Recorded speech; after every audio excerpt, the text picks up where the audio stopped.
CreativeSmoothie.com. Boost your creativity.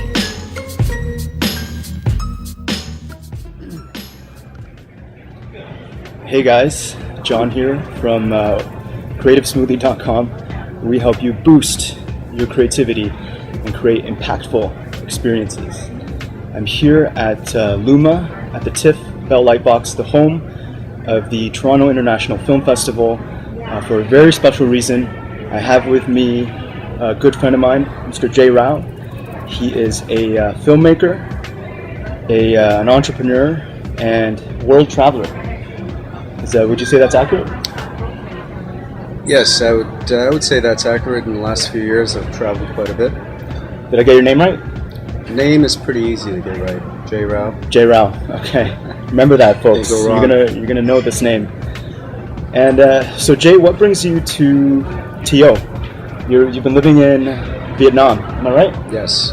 Last 4 years, I've been living in Vietnam. It's a nice, warm country, and I had enough of the winters, so I decided to move there, and it's been a blessing. It's a beautiful place. And I've just recently returned only to finish off a film that I recently shot in Vietnam. Wow. So do they have a big film industry in Vietnam? You know, the film industry there is still in its infancy, but I can see some big things coming for Vietnam. I think in the next 5 to 10 years, you're going to hear a lot about it. They have a big Hollywood sign there that says, Vietnam wood? No, not yet. That's what I'm picturing. I think I'm going to make one. Up there on the rice paddies, big sign. Okay, you take care of that. Let me know. Let me know if you need help. I know some people. Okay. Okay, so today we're going to talk a little bit about filmmaking and adding the finishing touches to the film that you're working on. Yes. Jay mentioned that he's here in Toronto specifically to recruit some people to help him with this film. So I think for us at CreativeSmoothie.com, really pay attention to how adding those little touches, those finishing touches to your projects that you're working on can really make a difference. So tell us about the film, Jay. The film that I'm working on is a short film. It's about 20 minutes long. This will be used as a proof of concept for a much longer film, a feature film. And can you get a cheesecake? Cheesecake, yes. Absolutely. One for you and one for me. Would you guys like anything? Okay. We'll take two. We'll take two. Okay. Cheesecake order. Fantastic. Go ahead. Take two. That's I've said that many times during the filming of the film. You're telling us about this 20-minute proof of concept film. So I decided to do a 20-minute proof of concept for a feature film that I hope to produce this coming summer in Vietnam. It's a drama romance with a little bit of suspense thrown in. It's a lot of genres. It is, but the shortened version of the film, the thing is, when you're making a short film, you don't have that much time, so you can't have like an A story, a B story, a C, and a D story. You can only have basically an A story, and you might hint at a B story, but that's about it. So I had to simplify the film and to make it a bit more streamlined for the short.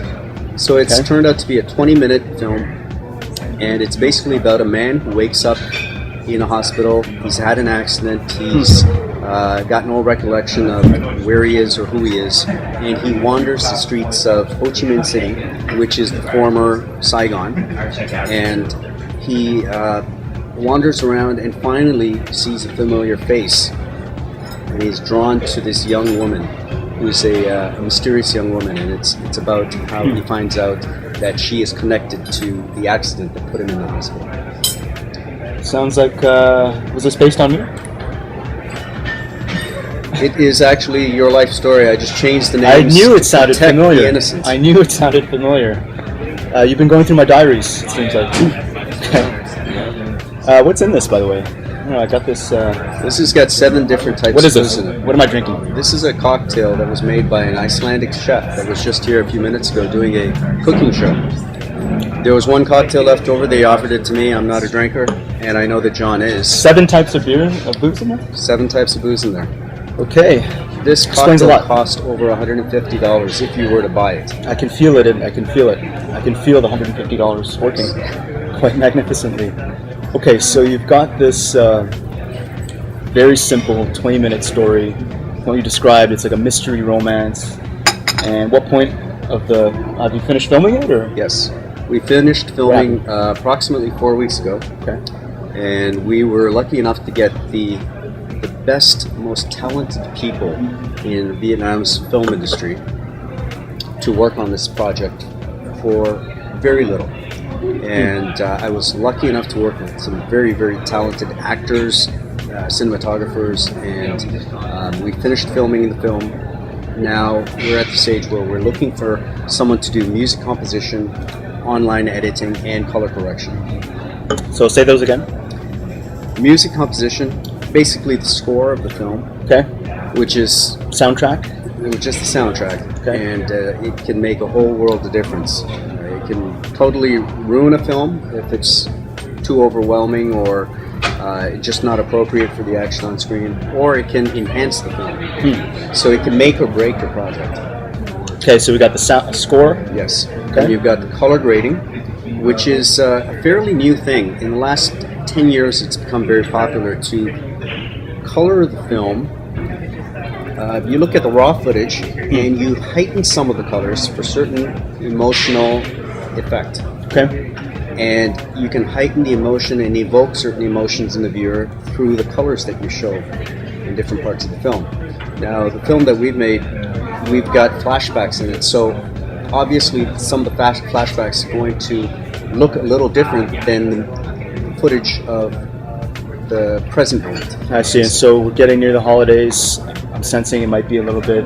We might see some greens and some reds and some tinsel Well, it's not a for Christmas just to be in the film. spirit of the holidays. Oh, okay. Not a Christmas I guess film it at all. depends on a lot of things, right? Yes. Okay.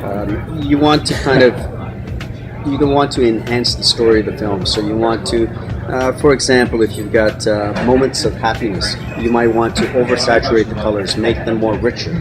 Got it. But maybe some of the more colder moments of the film, more tense moments in the film, you might want to mute them a little, make them a little bit colder tones, some more grays, just to evoke that type of a colder emotion in the viewer. Got it. So you're playing around a little bit with the colors and the feeling of what's on screen. Yes, absolutely. Okay. And there was a third thing that you mentioned. Yes, Titles. the online editing and the titles. Okay. So the titles. Put that in there, didn't I? Yes. Okay. The titles are part of the online editing. Titles can also make a lot of difference in a film. If you have a comedy film, you might want to have campy fonts for your titles. So by titles, you don't mean the title of the film. You mean The what? font set that you use for the titles and for the credits of the film. Yes. Just so I know that I see it, I know that I'm watching the right movie that I came to Yes, see. yes, absolutely. The Okay. titles for a murder mystery might be very different from the titles of a comedy or of a romantic film. Okay. And okay, so we got the score, the soundtrack that you're looking to work on, the color correction or color grading is what you called it? Yes, And the titles, to how to pick the right title. yes. How would you describe what you have right now? Like, is it the movie in its infant stage? What are you working with right now? Is What it we've raw got right footage? now is a rough cut of the film. Okay. So it is pretty close to what you're going to see in the final product. It goes from A to B to C. However, it is going to be fine-tuned and tweaked a little bit. Some scenes might be a little bit shorter, tighter. Some scenes might be extended a little bit so that the audience has time to feel the emotions that the director wants to convey. You. Yes. Okay. So we do those little bits of fine-tuning during the online editing process. Right now Got it. it's a rough cut. It's about 22 minutes long, but I'd like to bring it down to a tight 20 minutes. So it's pretty much what the end film might look like. It gives a very good idea of what the end film will look like, yes. But I was right when I mentioned these are these finishing touches that you're adding. You might shorten it a little bit or cut some scenes. Just a little. But you're basically working with the almost final product. Am I right? Almost final. And it does have music in it. The music that's in there right now is called sample music. So what sample music is Iceland. people. Fantastic. I loved it. It's you very don't know good, what you were it'll missing. Give you a bit of a boost, Absolutely. just like this Whew. podcast. Should we take a break? Let's keep going. Okay, so you have pretty much what's going to be finished product of the film. Yes. And all right. With spots that have sample music in it to Got it. convey to the composer that this is the type of emotion I want to convey in this moment and in this scene. Okay, so let's talk about soundtracks. I'm a huge fan So of. am I. You too. Yes. I didn't Love even say what I was a soundtracks. fan of. Soundtracks. And I love soundtracks. I actually usually if I'll watch a movie and I really like the soundtrack, I'll go and buy it, of course, on iTunes, and just listen to it all the time. It always reminds me of certain scenes, my favorite scenes in movies. So tell me a little bit about the soundtrack that you're looking to add to this, and how will it enhance what you already have? I myself have been a big fan of music in movies for a long time. I can remember that when I saw Star Wars as a kid, the music was so iconic that you hear a little bit of that and it just takes me back to being a 9-year-old watching Star Wars. Who can forget John Williams' score in Star Wars? It was just unbelievable. And Can you do the Star Wars theme right now? I can, but I don't think I'd do it justice. That's a cop-out, but okay. Can you? Keep going. What was it again? No, I forgot it. It's such an iconic film. Star Wars, how did it go?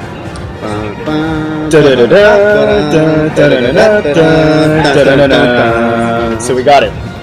We should stop. We should stop. People are looking at us. Sorry, folks. We've got quite an audience here watching us film this I apologize podcast. for that rendition of Must Star be Wars. hundreds of people here. Thousands. Didn't expect that. Thousands, Thousands, yes. I can see Actually, there's 2,000. They're waving at us. Yes. 2001, Space Odyssey. 2 people left. Okay. There's more coming up. So, soundtracks. You're a big lover of soundtracks. Star Yes. Wars. What else? So in this Any other film, favorites, I've got several favorites. I mean, I'd like to hear them. even the soundtrack for films such as some of the David Fincher films. Oh, They really are effective in evoking certain emotions, fear, mystery, wonder, sometimes suspense. If you watch films such as The Girl with the Dragon Tattoo, Absolutely. every element of the film is put together in a way to evoke a certain emotion, whether it's the cinematography or whether it's the framing of the shot, just the movement of the camera, just that, along with the performance of the actors, along with the soundtrack, puts together a complete emotional journey for the viewer. And the music is Even just with music. a big part of it. I mean, just music in itself. If you just close your eyes and listen to music, you can go on a journey in your mind. And if you've got the right visuals in a film to go along with the music, it can really take you on an amazing journey. So that's what I'd like to do with this I'm film. on a journey right now. In this film, Okay. I wanted to keep it very understated and subtle. I'm not a big fan of soundtracks in films where they beat you over the head with what they want you to feel. I mean, it's one thing if you're watching Psycho, shower scene where you've got Who could forget? Who could forget? you need that type of sound and effect. But there are a lot of films where they are very heavy-handed, and they've got lots of strings playing where they want you to feel sad, and they've got some drums beating where they want you to feel suspense. Are you thinking of a particular film? The same one that I'm thinking of? From last year? What are you thinking of? You tell me. It's exactly what you described. From last year, 2014. Are you thinking of Batman? Nope. Batman was in 2014. You're dating yourself. You're dating yourself. I don't know. Interstellar was one where Yes. I loved, don't get me wrong, love Interstellar. Love the Interstellar soundtrack. I have it. Hans Zimmer, I think, was the composer. And I'm a big fan of Hans Zimmer. I love Hans Zimmer. He also Give me more Hans Zimmer. He also did Miami Vice. He is the guy who did the Miami Vice soundtrack. For the TV show? Yes, for the TV show. Wow. You're dating yourself again. I am. Oh my god, I've never seen it. I watched reruns. Okay, never seen it. Gotta admit that.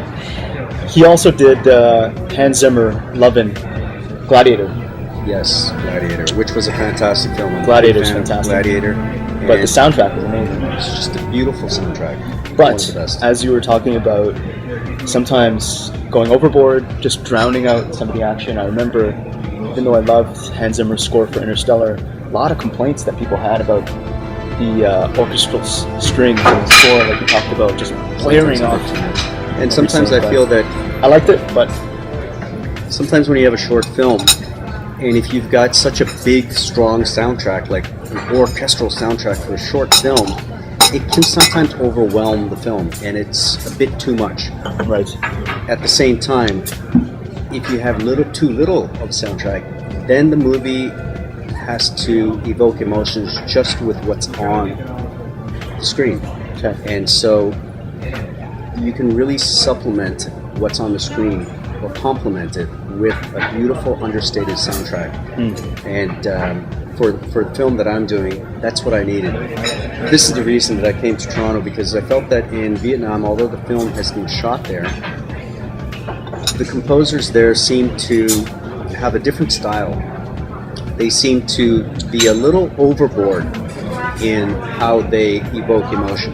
Okay. And I'm not a big fan of that. And it just seems to be a style thing. It's not that they're not talented. It's just it's a style that I'm not used to, and I feel that Western audiences would feel that it's a bit too much like hammering someone over the head with what you want them to feel. A little too much Hans Zimmer. You're looking for a little bit more psycho. Just much more subtle use of Well, it's more like Hans Zimmer in Gladiator. Hans Zimmer in Gladiator. Hans Zimmer in Interstellar. So a little bit more Gladiator, a little less Interstellar in your score. I love it. Where's our cheesecake? Cheesecakes are coming, Cheesecake right? is on its way. Okay. So I like that a lot. So the score, you're looking for subtle places within the film, 20-minute film, to really add a bit of an emotional punch? Or? Exactly, just to punch it up. Just to... The soundtrack it should help to put you into the mood and the frame of mind of the main character, or at least the character that's on the screen at the time you're watching. And if you can do that, then you've got a successful soundtrack. But if it doesn't match what the character should be feeling, what you're basically doing in a soundtrack is you're trying to translate emotion into... Perfect. Perfect. I have our cardamom cheesecakes right here. So this is going to be your walnut sponge right over here. This is a butternut squash mousse. Cheesecake right in the center, and gingerbread. This is a cheesecake. Yes. Thank you. Yeah. Incredible. Enjoy your dessert, John. Wow. Thank you. All right. Luma, folks. I don't know how much this was, but I'm sure it's... don't tell us. Don't tell me. They're not paying us to promote Luma, so... Come Luma, if want. you'd like to you don't, sponsor us, don't come. yeah, don't come. So, okay. What I was interested in hearing is was there one scene that you feel that this having a really punchy score will help enhance? Well, if you've seen the trailer for the film, which I haven't. we'll probably have a link to, We'll throw up a link. we wrote a song for the film, and it was an original composition, music and the lyrics. Okay. And it's mostly piano based because the main character is a lounge singer. Okay. And so she's usually accompanied by a piano. And so we wanted to stick with that theme and keep the score also mostly piano based. Okay. I like that. So we wanted something that was hauntingly beautiful Hauntingly beautiful. for the soundtrack. And I think that we were able to achieve that with the song that we wrote for the film. Got it. The film is called Unforgettable, and the song is called Unforgettable. This is an original song Yes, it written is. for your film. Yes. Fantastic. Okay. Awesome. So I like that. A little bit of piano in the background to add some elegance maybe to this romance, mystery, drama. Love it. That's right. Okay, so how about, do you want to try some of this? Let's give it a shot. I think this is ice cream. How is it? It's like a pumpkin type ice cream, yeah. It's incredible. If you're not watching the video, guys, you're really missing a visual feast. Get this on. It's incredible. It's offer to the camera. Take a bite. Don't be shy. I'll taste it for you. All right. Fantastic. So, tell us a little bit about color correction, because I know that this has been something that's been talked about when it comes to how films, the look of films have changed. The last 10 years, films have changed dramatically. Tell us about because of that. color correction. What does that mean? Color grading and color correction, they go hand in hand. Basically, you take the footage and you enhance certain colors so that images pop out a lot more. Okay. There are some great examples on YouTube of the same scene with and without color correction. Okay. And it can make a whole world of difference. They can almost give you a bit of a 3D effect. It's not just making sure that the tones, the skin tones and all that are accurate and that each scene has consistent color throughout. It's much more than that. It's stylizing the film's look so that it heightens it and it almost gives it not a natural look. I'd say that these days the look of film is not always very natural. It's almost surreal. Right. It's a surreal type of look. And it's mostly done to evoke certain emotions. So different colors, according to color theory, have different emotions. Example. Red is a color for romance. Red is the color for romance. So a lot of the times, I mean, hearts are red, and I think that's got a lot to do with it. So when you see a scene with romance, you want to heighten the reds and have deeper, richer tones. Scenes where they're about fun and maybe like a campy comedy, you'd want to oversaturate it with brighter colors because brighter colors are associated with happiness and happy times. Picnic, a day at the fair or a carnival. A visit to Jurassic Park, the Jurassic World. Exactly. Okay. Exactly. Mysteries and dramas and horrors, even horrors at times, are maybe more darker, so you want to have darker, more muted colors. Got it. So it's, at the same time, it's also very subjective. Okay. Different people have different feelings about certain colors. Okay. Some people are fans of darker colors, some people are not. Got it. But it also has to do with the genre of the film. So, give me an example. Was there a recent film that you've seen that you really noticed the color correction that they've done that enhanced it? Yes, not just films. I've seen a lot of TV that's got some incredible color correction, color grading in it. If you've ever seen an episode of the show Hannibal, I haven't really watched the show much, but I was referred to it by my cinematographer. He said, "You've got to see this, Hannibal. if you're a fan of good color correction and grading." It's got such a beautiful, rich look to it that it just pops out, and it's unlike anything you'll probably see in reality. But that's the thing. You watch it and you feel like you're in this different world that is rich and just stimulates your visual senses in so many different ways. What's the color that they use? Is it a little bit darker? Or? There are many scenes that are very dark because of the tone of the film, of the show, and very, let's just say they're very, blood is a very strong theme in the show Hannibal. So they've got lots of deep, dark reds, maroons, and very few brighter scenes. Got it. And a lot of the night scenes are quite rich.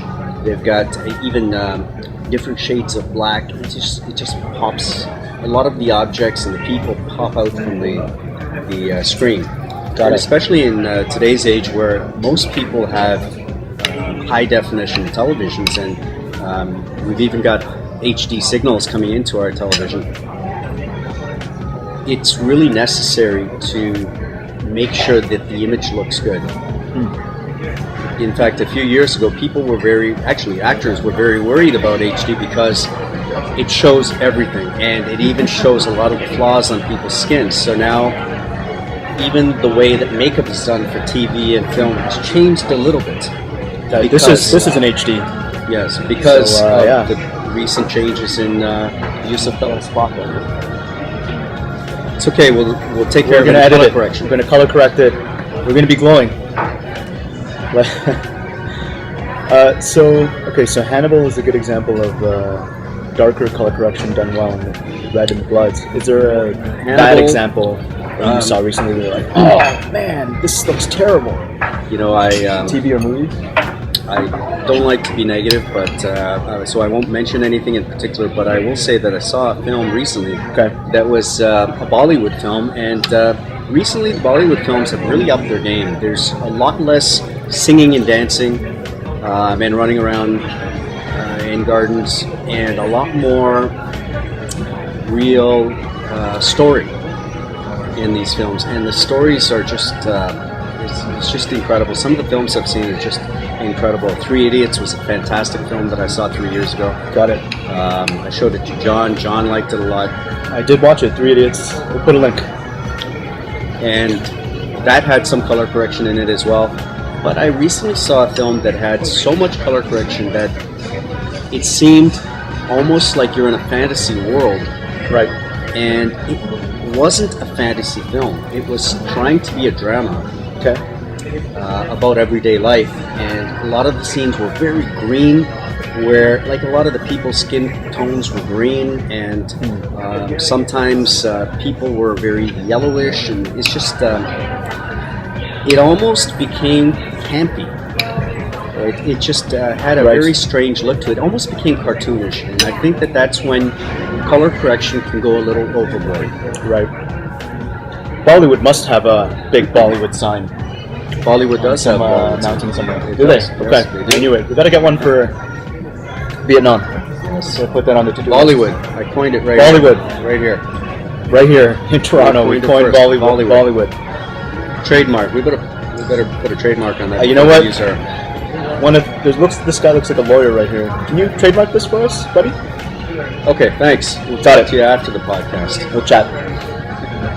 One thing I did want to mention about color correction, it's something that I noticed with Jurassic World. So I named a name. Cheesecake's perfect. Oh, excellent. Thank you. I was just saying if you tried it yet. It's incredible. Very good, excellent. I'm just Is this ham? I don't know. No, it won't be ham. It'll be a poached. It looks like a stone fruit. Is this lamb by any chance? No? Pardon? This is lamb? No, that's lamb ice cream. No, it's gingerbread ice cream. Okay. So you were saying about Jurassic Park? Jurassic Park is actually one of my favorite movies, in addition to Back to the Future, as you guys know. And I did notice the difference when I saw Jurassic World versus Jurassic Park. Jurassic World, if you've seen it, goes back to the same island as Jurassic Park, and I even think they filmed it in the same location in Hawaii, so exactly the same place. If you watch Jurassic World, and maybe we'll try and throw up a couple of screenshots of Jurassic Park versus Jurassic World. Jurassic World is much more brighter. It really, you talked about saturation and vividness. It really made it glow. Versus Jurassic Park, which is much more realistic. It's very lush. There are no filters at all. So I think it does. I have to mention that sometimes it's good just to leave it the way that it is. If you're in a beautiful location, beautiful lush scenery, sometimes it makes sense just to leave it, not add any. Let the scenery speak for itself. Got it. Okay, so finally, my favorite of the 3 finishing touches that you're working on is the titles. Yes. I'm a huge fan of how movies show their titles, when it's introduced, what it looks like, what the font is. So tell me a little bit about that. I think even titles can really make a big difference in a film, especially because most of the times titles start off the film. There are very few exceptions where that doesn't happen, but the titles are your first bit of the film, and they set up the stage for the rest of the film. So if you've got titles that don't match what your film is about, you can really throw people off and make them a little confused. What do you mean by match? Well, let's say that, like I said earlier, if it's a comedy film, it's okay to have titles that are in fonts that are big and campy and bright. Okay. Maybe big block letters or something like that. But if it's a subtle drama, then you might want to have some very simple, understated titles that don't draw too much attention. That just do the job of saying what the film is, and that's it. So sometimes you need a big in-your-face Pee-wee's Great Adventure, Big Adventure. Sometimes just want to show the title, move on. And titles can really also be very iconic. I mean, look at the titles, look at the font set for Star Wars. That's huge. Boom. It's become... You remember the theme song? I do, but I think we went over that. Okay. So, A couple more people just left. if you think about the titles for Star Wars, I mean, that font set has become just identified with Star Wars now. It's become the Star Wars font set. So it's a very original type of title to use. If you use those titles, if you use that font set for any other film, people are going to know where it's from. Right. So that's become an art in itself, creating a different type of even the crawl at the beginning, when it's sort of setting up the story, is very iconic, very Star Wars. Long time ago in a galaxy far, far away, and then the titles keep going farther and farther away from you. So recognizable. You know that you're watching a Star Wars movie just as soon as you see that. Give me an example. I want to hear from you. Anything that comes to mind, a recent movie that had a really great title or title sequence that made a difference for you? You know, maybe not anything recent, Okay. but I do recall watching a couple of David Fincher films. I think one was Fight Club, where they had some very interesting titles, and another one was Panic Room with Jodie Foster. I think that was the one where they had some 3D titles that were almost a part of the city. Like buildings? You saw some buildings? Exactly. We see some buildings, and the titles kind of are almost 3D objects that are in the building or on the street. Almost as if they are, like the Toronto sign that we have at Nathan Phillips Square now. Kind of the way it blends in, but it pops out at the same time. Yeah, like the titles are big block letters that have been constructed and just put on the street. Got it. Just like the Toronto sign at Nathan Phillips Square. And how did that enhance the beginning of Panic Room for you? I didn't think that it enhanced it, but I thought it was interesting and creative. Although I don't think that it was a good use of titles for that particular film, in the sense that it sets you up for that type of a film, which is what a lot of the times people try to do now. What do you mean by that? Well, let's say like the old example of 50s horror films. If they have a title, the monster from the swamp or whatever, they'll have all these big letters and jagged, fonts and all that. I like those. Almost very cheesy now, but very effective maybe in those days. You knew right away that those titles mean that it's a horror film. So that's, or look at, for example, Jaws. The word Jaws, it's written almost to evoke in your mind the image of teeth. I like it. Just the W and all that. It almost looks like the Jaws that the film's about. The Jaws of a shark. Right. So Panic Room, you like the creativity. I like the creativity. It was very subtle in how it was very different from most titles that I've ever seen. But maybe not the best fit for a kind of a suspense thriller. It needed just something very simple, is what you're saying, right? I think something simple would have worked equally well, yes. I like, you mentioned earlier, the girl with the dragon tattoo, the David Fincher version, which I liked. Actually, I thought it was better than the Swedish version. I thought it was on par, yeah, it was pretty good. And I think if you've got like a science fiction film, you'd want to have titles that evoke something that's a little high-tech, right? That are kind of like, technology, that evoke images of technology and things like that. Right. But if it's a historical drama, you're obviously going to have something that's very different. So you're saying in your mind, the type of film that it is, whether it's ancient Greek epic versus a very subtle real world thriller, you got to have titles that match that tone, no matter how they appear during the intro. Exactly. Okay, I like it a lot. And I just wanted to say the girl with the dragon tattoo had an amazing title sequence, in my opinion. You had that music, really amazing hard rock, titles, music, the oil or blood or whatever, and it had these close-ups of this girl with the dragon tattoo. And the title, the fonts that they use, one of my big pet peeves is when the title font that they use in the movie is different than what they use on the poster or the marketing materials. I love that. I think it matched what I think it should should always be the same. I think it should be consistent. To give a consistent message. I mean, you don't. Why change the titles up? You want it to have.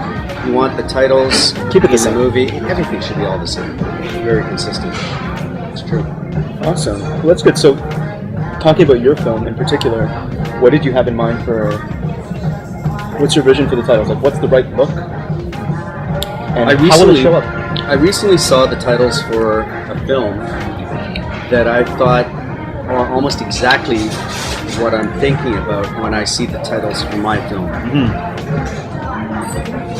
In my mind, I pictured titles fading in. The film is called Unforgettable. Got it. And so the title fades in and slowly, just before it's even completely faded in, it starts to fade out again. Almost like a memory that's coming to the surface, but then it just kind of escapes you. Got it. To put you into the mindset of the main character who just can't remember who he is or what's happened to him or what has brought him to the hospital that he wakes up in. Mm-hmm. And then I recently saw a film called Black Mass with Johnny Depp, where he plays the gangster, Whitey Bulger. Okay. And in that film, the titles slowly faded in, and then they slowly just faded out, and it was exactly what I was thinking about. So titles like that, I think, are very effective because they're very subtle, and if you can match them to the genre and the type of if you can match them to the story, just like I said with my film, the title's unforgettable, and he can hardly remember what his past was. Got it. The reason it's called Unforgettable is because there's one thing that he can't forget, and you'd have to see the film to know what that is. I can't give away any spoilers here. So, spoiler alert, I'm not giving them away. No. So what you're saying is that even the tone, but also the story, sort of the main plot point, goes into your creative vision for what the title might look like when it shows up on screen. I think from the second the film starts to the second the film ends, you need to. Let's get cozy here. Let's get cozy. The director needs to take the audience by the hand on a journey that he's already thought of in his mind and take them from the beginning to the end. Got it. and you need to trust that director to take you on a journey that you'll enjoy. Got it. And that's why people like certain directors, because they know that if they're going to go see a movie by David Fincher, a movie by Steven Spielberg, they know that they're going to go on a journey that they like. Got it. Or Jay Rao. Jay Rao. Could be in the future. You never know. So I want to hear from you. I'm going to share one for myself too, but give me one example of a movie that you've seen recently or from a long time ago that really does a good job of all three of these finishing touches that we talked about. So you like the title sequence, the score really added to the film, and the way that it looked, the colors also fit really well for you. Do you have something in mind? I do, and you've mentioned it already. Girl with the Dragon Tattoo. Just a beautiful film, beautifully made film. A film made by a true artist. It's a very artistic film. It's not necessarily the best film I've ever seen, but artistically it's just flawless. The look of the film, the sound of the film, everything just goes so perfectly, it just fits in perfectly together. It's so well thought of and so well thought out. It's perfect. So the title sequence you like? I love the music. Soundtrack? Haunting soundtrack. Was that Trent Reznor or something like that? Something like I think it was Trent Reznor from Nine Inch Nails. Yes, I think it was. I may be wrong, but it rings a bell. Maybe we can ask that lawyer. Can you fact check that? Girl with the Dragon Tattoo. Looks like he's on it. Looks like he's doing it. And the look, the colors of it also you felt really fit.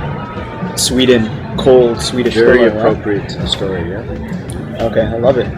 The one film that I saw recently, yesterday actually, that I loved how the look of it, the colors, the way that the titles, not only the film's title, but the way that they transition between different years using titles, and the soundtrack as well.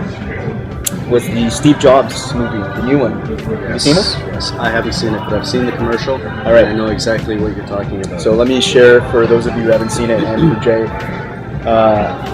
Titles are very big,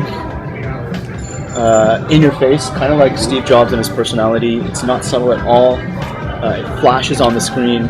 1984, 1988, 1998, whatever year you're in. Even the title Steve Jobs, I think, was pretty in your face, and so that I felt really fit with the personality of this larger than life man. Why wouldn't you have these larger than life titles? The soundtrack was computerized, right? What else kind of soundtrack are you going to have for a movie about one of the pioneers in the computer industry? It was all done on a computerized type keyboard type music. Sounded very robotic.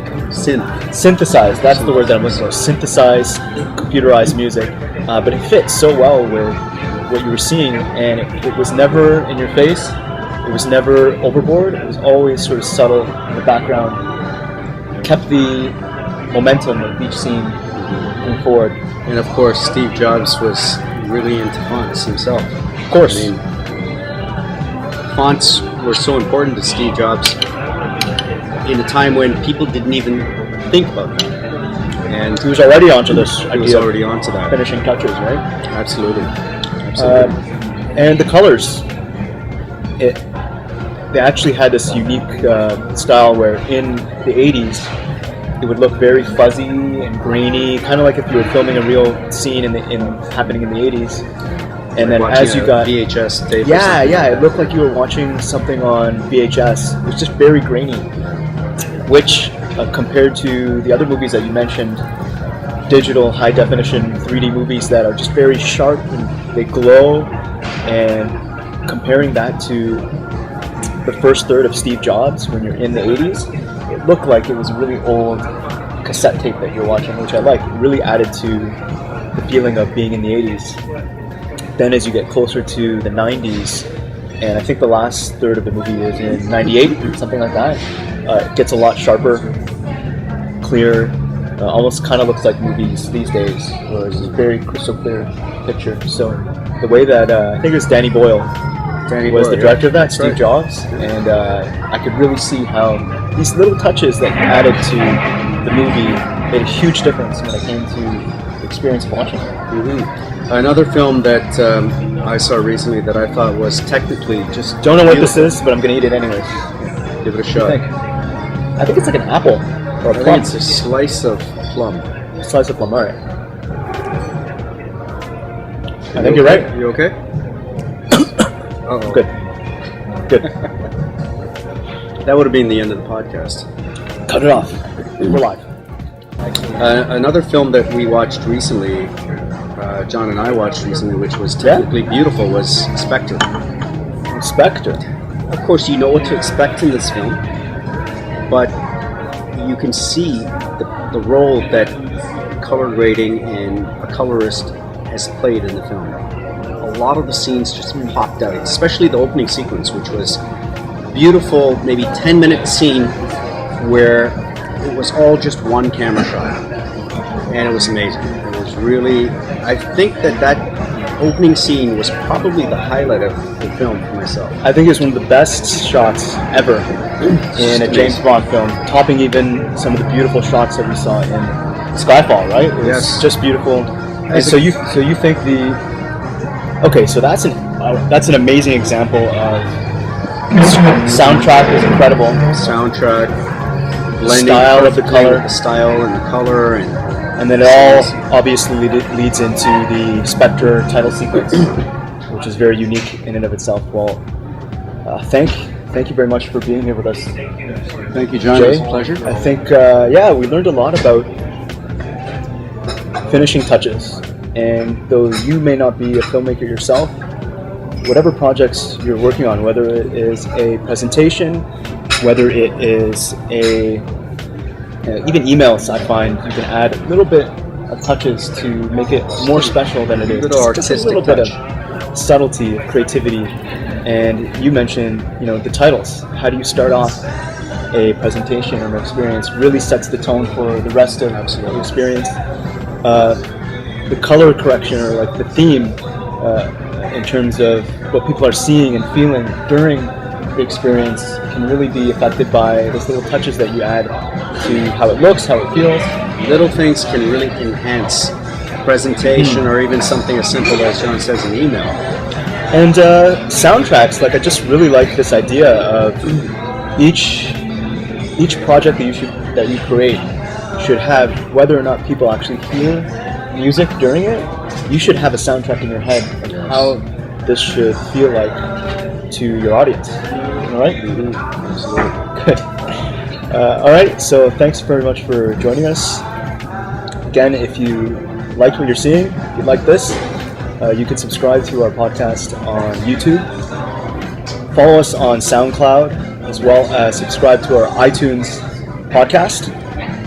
You can also input your email address, and we'll send you updates right in your inbox. And check it all out at creativesmoothie.com. Thanks very much, Jay. Thank you, You John. want to say bye to the fine people? Cheers. Adios. Can we get the bill? Featuring music mixed by DJ Corey Dawkins. For more, visit djcorey.dawkins.com.